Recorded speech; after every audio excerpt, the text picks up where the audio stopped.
Good day everyone, my name is Genesis Tacuban, the speaker of the first part video presentation.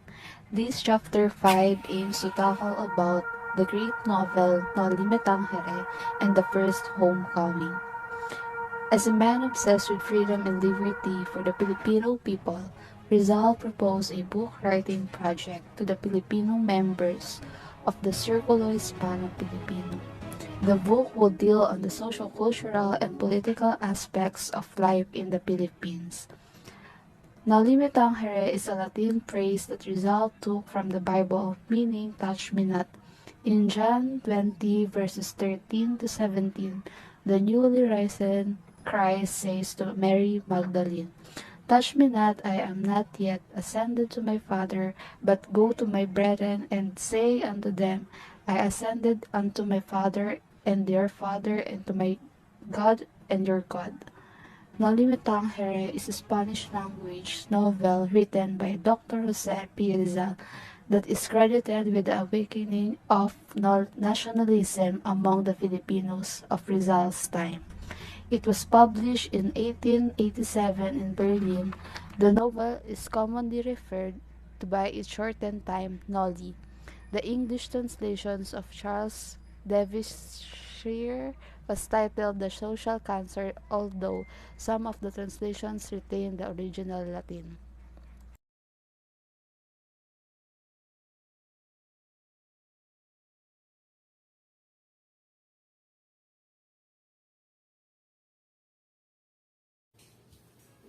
Crisostomo Ibarra, also known in his full name as Juan Crisostomo Ibarra A. Magsalin, a Filipino who studied in Europe for 7 years, the love interest of Maria Clara, son of the deceased Don Rafael Ibarra.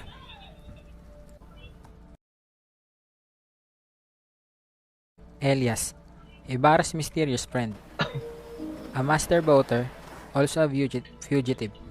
He was referred to at one point as the pilot. Maria Clara. Maria Clara is Ibarra's sweetheart and the illegitimate daughter of Father Damaso and Pia Alba. Father Damaso, also known in his full name as Damaso Verdolagas, Franciscan friar and Maria Clara's biological father.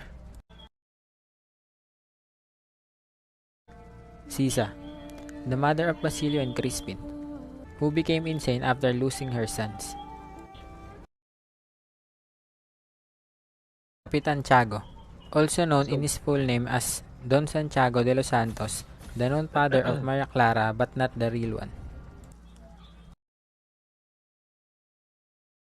Filosofo Tasio, also known as Don Anastasio, portrayed in the novel as pessimistic, cynic, and mad by his neighbors.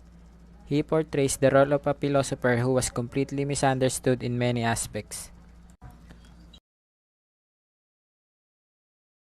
Doña Victorina, Victorina de los Reyes de Espadaña, a woman who passes herself off as a Peninsulares, wife of Don Tiburcio de Espadaña.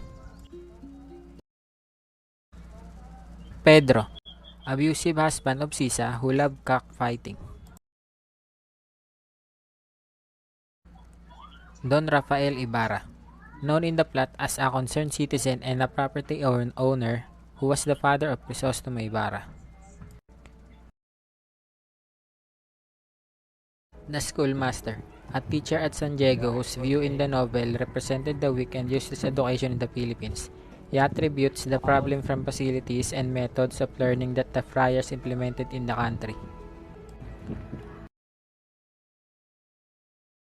Tandang Pablo, the leader of rebels whose family was destroyed because of the Spaniards. Basilio, the elder son of Sisa. Crispin, the younger son of Sisa who died from the punishment of the soldiers from the false accusation of stealing an amount of money.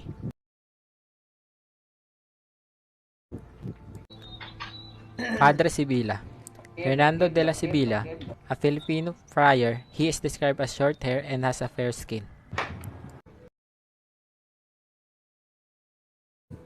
Padre Salvi, also known in his full name as Bernardo Salvi, a secret admirer of Maria Clara. The Alferez, chief of the Guardia Civil, mortal enemy of the priest for power in San Diego. Don Tiburcio, Spanish husband of Doña Victorina, who was limp and submissive to his wife. He also pretended to be a doctor. Doña Consolacion, wife of the Alferez, another woman who passed herself as a peninsular, best remembered for her abusive treatment of Sisa. Captain General, the most powerful official in the Philippines, a hater of secular priests and corrupt official, and a friend of Ibarra. Thank you, Ms. Takuban, for your insight of the novel Noli Me Tangere. Hello, everyone. My name is Rayanne Marie M. Macwar, and for the next topic is the first homecoming of the Rizal for his home country, Philippines. On June 29, 1887, Rizal wrote to his father about his homecoming. He expected to be in the Philippines by the 15th to 30th of August 1887. He decided to return to Calamba for such reasons, to operate on his mother's eyes, to help his family and the Filipino people, to find out for himself how the Noli Me Tangere and his other writings were affecting to the Filipinos and Spaniards in the Philippines. Last but not least, he wanted to find out why Leonora Rivera remained silent while he was in Rome. Rizal boarded the steamer Yeman on July 3, 1887, the same ship which brought him to Europe 5 years ago. Rizal was the only Filipino among the passengers, Englishmen, German, Chinese, Frenchmen, and also Japanese, who could speak many languages. So, he had a good time acting as interpreter for his companions. He also got along well with the other passengers by playing chess. He reached Manila on August 6 and was welcomed heartily by his parents, relatives, and friends.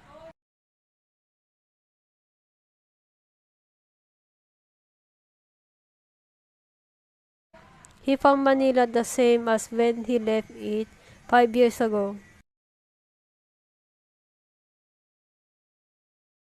He stayed in city for a short time to visit his friends.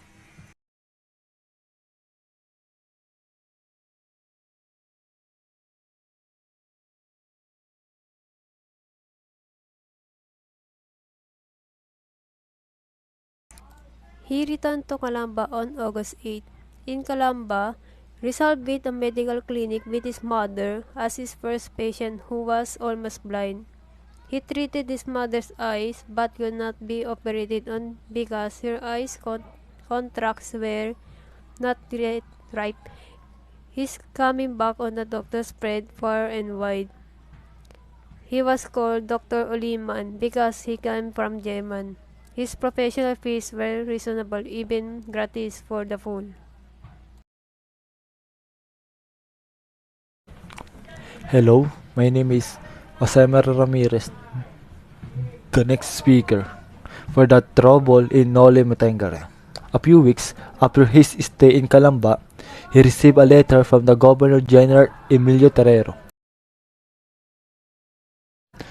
requesting him to come to Malacanang Palace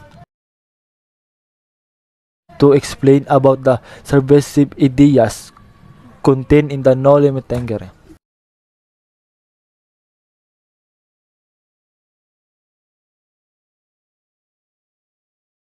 Rizal went to see the Governor General. He detained the charges and explained that merely exposed the truth, but he did not advocate subversion. Pleased by his explanation and curious about the controversial book, the Governor General asked for a copy. Rizal promised to give him one. The Governor General mind Spaniard and knew that Rizal's life was in danger because the fliers were powerful. He assigned a cultured Spanish lieutenant named Don Jose Tavel de Angrande as, as his bodyguard. Governor General Terrero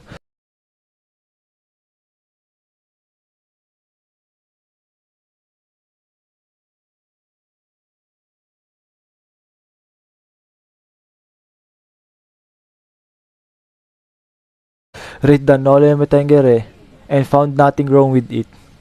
Nothing less, he had it when reports were submitted to him by the Commission of Censorship, calling for her outright censorship.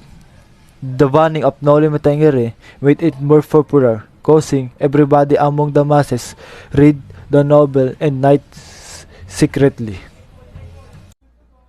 Hello everyone, my name is Jamiel D. Castillon, the reporter of the attacks of Noli Me Tangere. Salvador Port printed copies of Commission's report and Father Jose Rodriguez printed 8 pamphlets under general heading. Many Filipinos were forced to buy but they did not believe these anti-Rizal pamphlets. The Noli Me Tangere was also attacked in the Senate of the Spanish Cortes.